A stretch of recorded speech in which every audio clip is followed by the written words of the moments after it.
వైఎస్ఆర్సీపీ నేత బొత్స సత్యనారాయణ ఓటేశారు. అక్కడ విజయనగరం మహారాజా కళాశాలలో బొత్స కుటుంబ సమేతంగా వచ్చి ఓటు హక్కు వినియోగించుకున్నారు.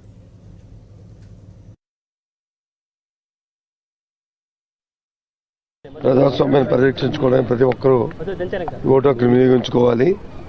తద్వారా వారి అభిప్రాయాల్ని, వాళ్ళ ఆలోచనల్ని ప్రజాస్వామ్యం పరిరక్షించుకోవడానికి ఇది ఒక మహా అద్భుతమైన అవకాశాన్ని ఎవరు మిస్ చేసుకోకూడదని మరి మీ ద్వారా కోరుకుంటూ, అలాగే నేను ఇప్పుడే వినియోగించుకున్నాను. నా వ్యక్తిగతంగా అయితే ప్రజలు మార్పును కోరుకుంటున్నాను.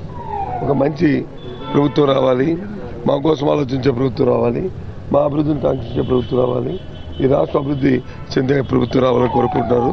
తప్పకుండా వారి ఆశయాలు సిద్ధిస్తాయని